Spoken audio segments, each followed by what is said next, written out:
Hello friends, हमारे YouTube channel में आप लोग का स्वागत है। दोस्तों, मैं हूं प्रियंका गुप्ता और हम लोग पढ़ रहे हैं सीटेट एग्ज़ाम 2020 के लिए, जिसमें से सोशल साइंस में आज स्टार्ट करेंगे हम लोग शिक्षा शास्त्र। ठीक है, शिक्षा शास्त्र से हमारी टॉपिक है सामाजिक अध्ययन, सामाजिक विज्ञान की अवधारणा एवं प्रकृति। इस टॉपिक से रिलेटेड हम कुछ इंपॉर्टेंट एमसीक्यूज़ करेंगे, साथ ही साथ जो आपके लास्ट ईयर पेपर में पूछे गए प्रश्न हैं उनको भी करेंगे। अगर चैनल को अभी तक सब्सक्राइब नहीं किए हैं आप लोग तो प्लीज़ कर लीजिएगा, जिससे कि आने वाले वीडियोज़ की नोटिफिकेशन आप लोग को मिलती रहे और आपका सीटेट एग्ज़ाम की तैयारी अच्छे से हो सके। चलिए हम स्टार्ट करते हैं। हमारा पहला क्वेश्चन है, निम्न में से कौन सा सामाजिक अध्ययन में शामिल है? हमारा सही आंसर हो जाएगा, देखेंगे कौन सा शामिल है।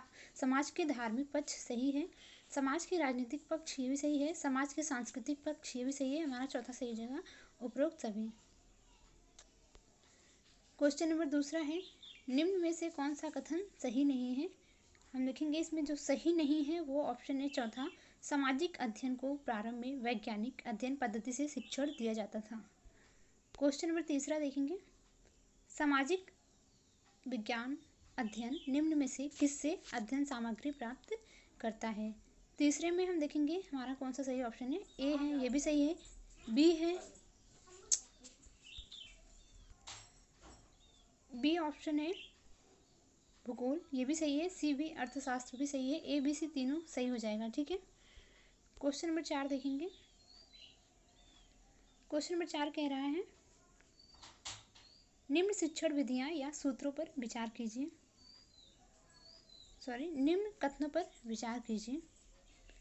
क्वेश्चन नंबर 4 में ए और बी दिया है कथन, इसमें देखेंगे कौन सा सही है। ठीक है, कथन ए है, सामाजिक अध्ययन तथा गणित में कोई संबंध नहीं है, गलत है।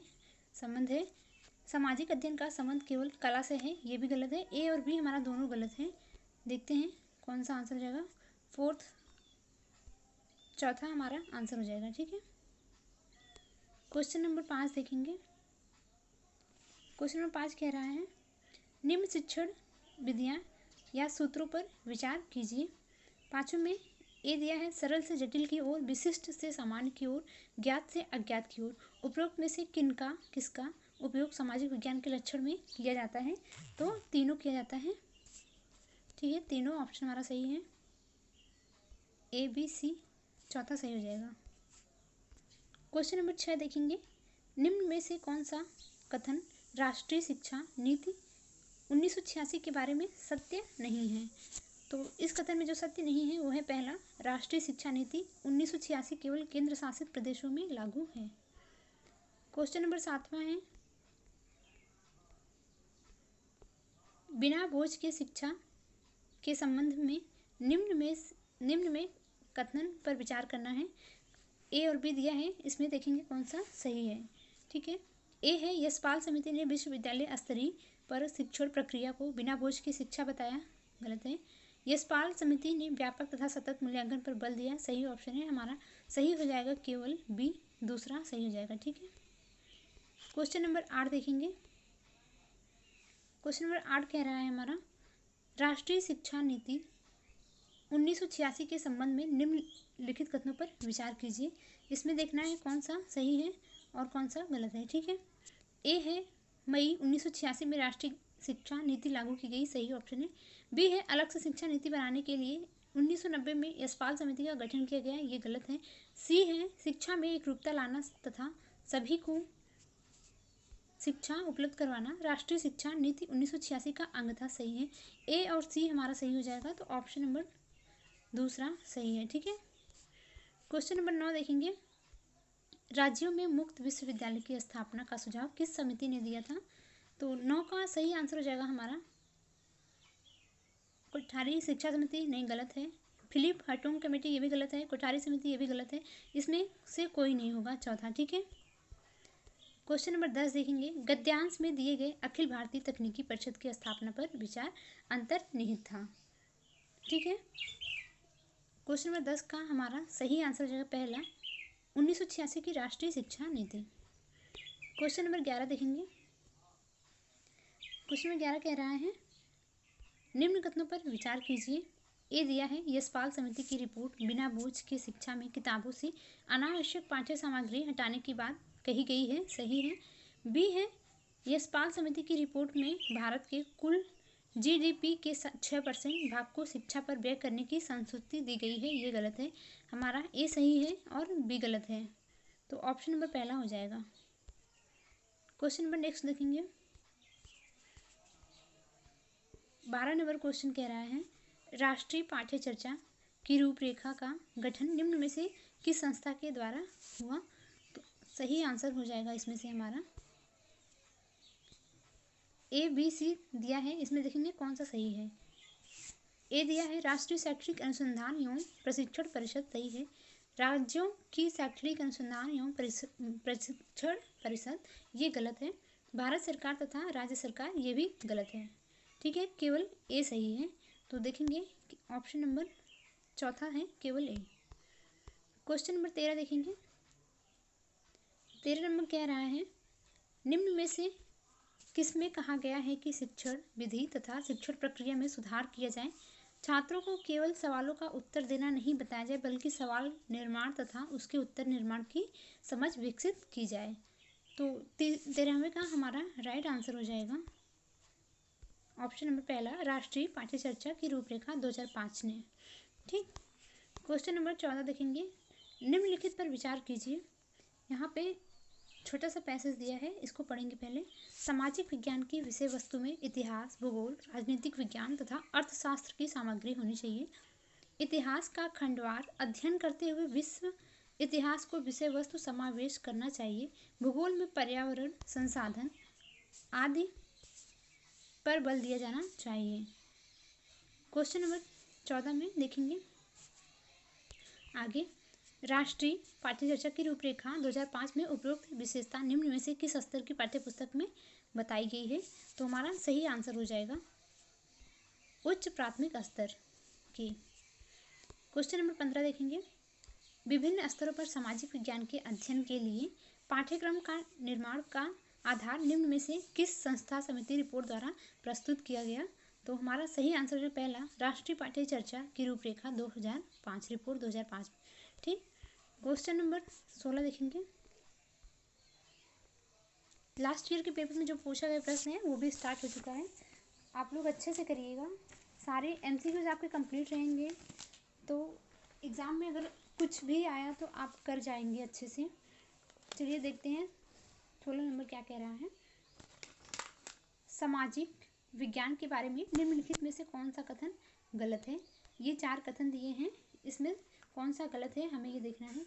तो हमारा गलत कथन है जो वो है दूसरा, चूँकि समाज विज्ञान मनुष्यों से संबंध है इसलिए उनकी खोज की प्रकृति वैज्ञानिक नहीं है। ठीक, क्वेश्चन नंबर 17 देखेंगे। माध्यमिक विद्यालयों में सामाजिक विज्ञान पढ़ाने के संदर्भ में कौन सा कथन सर्वाधिक अनुचित है। क्वेश्चन नंबर 17 में हमारा आंसर हो जाएगा, सही आंसर है तीसरा, सामाजिक विज्ञान पाठ्य चर्चा का हिस्सा होना चाहिए ताकि शिक्षार्थी राजाओं के जीवन और उनके बीच हुए युद्धों के बारे में जान सकें। ठीक है, क्वेश्चन नंबर 18 देखेंगे। राष्ट्रीय पाठ्य चर्चा की रूपरेखा 2005 यह सुझाव देती है कि नागरिक शास्त्र की जगह राजनीति विज्ञान शब्दावली का प्रयोग किया जाए, क्योंकि ऑप्शन दिया है यहाँ पे, कौन सा ऑप्शन हमारा सही होगा। क्वेश्चन नंबर 18 में सही ऑप्शन जो है पहला, नागरिक शास्त्र शब्दावली राज एरा में बनाई गई और जो आज्ञाकारिता तथा ईमानदारी के साथ जुड़ी हुई है। ठीक है, क्वेश्चन नंबर 19 देखेंगे। सामाजिक विज्ञान में आकलन का मुख्य उद्देश्य होना चाहिए, क्या मुख्य उद्देश्य होना चाहिए।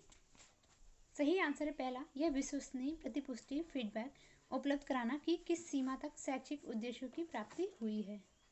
क्वेश्चन नंबर 20 देखेंगे।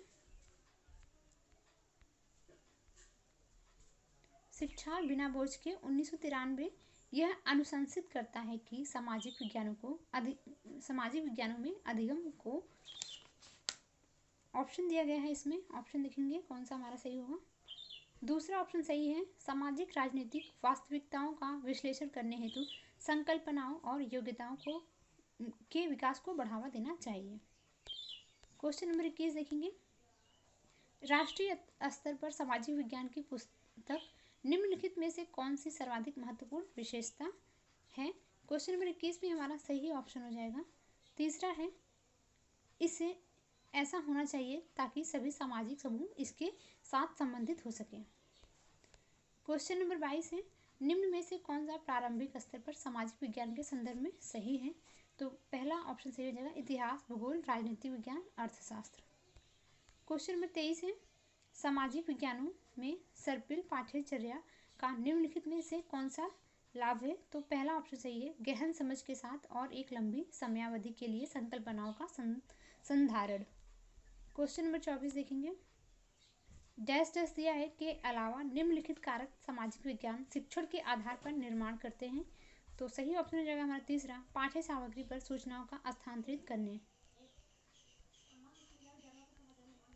क्वेश्चन नंबर 25 देखेंगे, निम्नलिखित में से कौन सी अन्योन्य पारस्परिक अधिगम की विशेषता है। तो हमारा राइट आंसर है इसमें तीसरा, सीखने का उत्तरदायित्व विद्यार्थियों और शिक्षक दोनों के द्वारा साझा किया जाता है। क्वेश्चन नंबर 26 है, सामाजिक विज्ञान में परिणाम आधारित शिक्षार्थी अधिगम मॉडल निम्नलिखित में से किस पर प्राथमिक तौर पर केंद्रित होगा। तो ऑप्शन नंबर हमारा तीसरा सही है, अधिगम उद्देश्य अधिगम गतिविधियां रचनात्मक व संकलित आकलन। ठीक है। क्वेश्चन नंबर 27 देखेंगे, राष्ट्रीय पाठ्यचर्या प्रारूप 2005 के अनुसार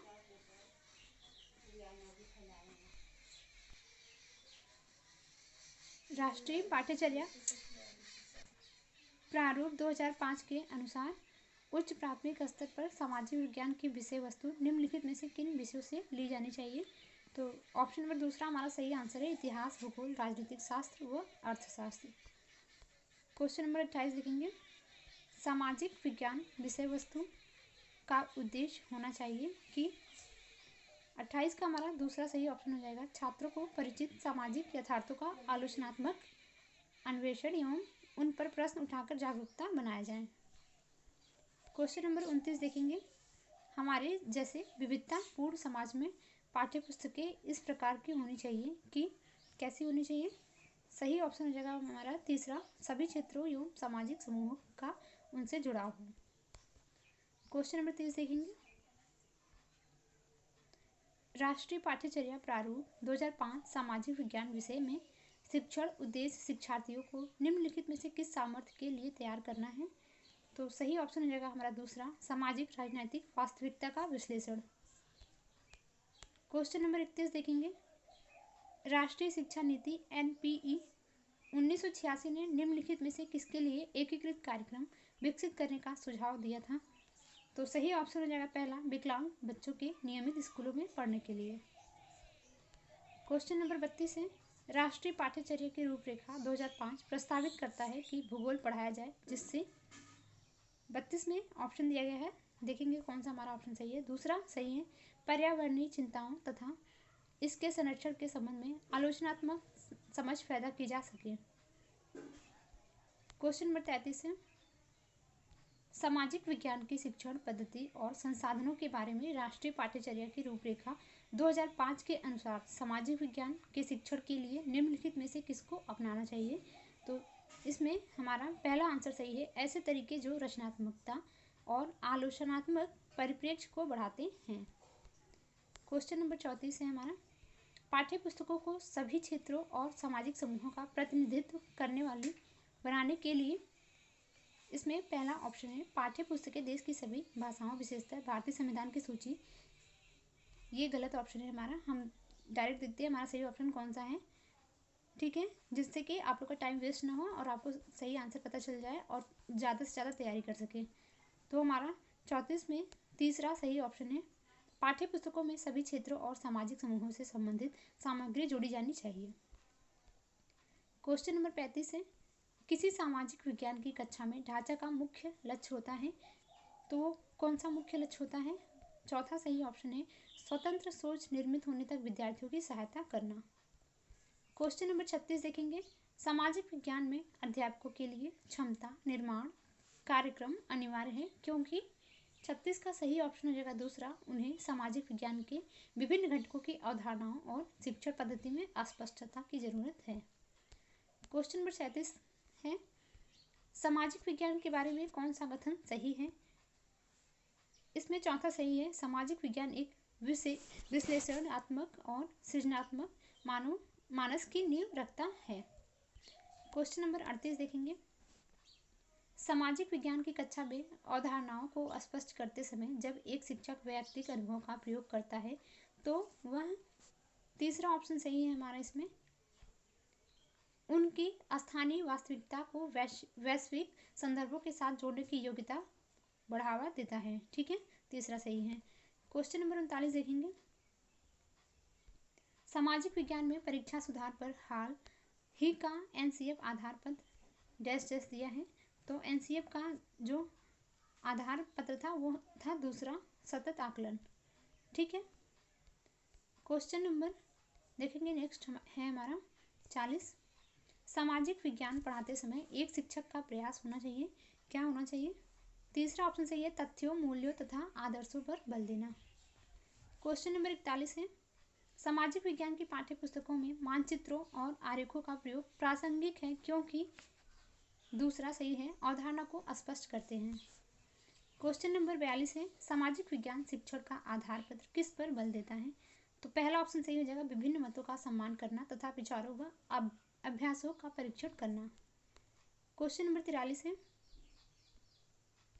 उच्च प्राथमिक स्तर पर सामाजिक विज्ञान में शामिल है, पहला सही हो जाएगा, भूगोल, इतिहास, राजनीति विज्ञान तथा अर्थशास्त्र। क्वेश्चन नंबर 44 है, मान लीजिए सामाजिक विज्ञान की प्रस्तावित पाठ्य पुस्तक विद्यार्थियों के लिए कठिन है, आप क्या करेंगे? 44 में हमारा पहला सही हो जाएगा, विभिन्न प्रकार की पूरक सामग्रियां प्रदान करेंगे। क्वेश्चन नंबर 45 है, सामाजिक विज्ञान के शिक्षण में प्रयोग की जाने वाली भाषा कैसी होनी चाहिए? तो सही ऑप्शन है चौथा, तटस्थ और संवेदनशील होनी चाहिए। क्वेश्चन नंबर 46 कह रहा है, उच्च प्राथमिक स्तर पर भूगोल और अर्थशास्त्र एक साथ निम्नलिखित में सहायक हो सकते हैं।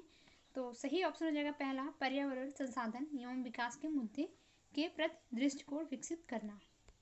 क्वेश्चन नंबर 47 देखेंगे,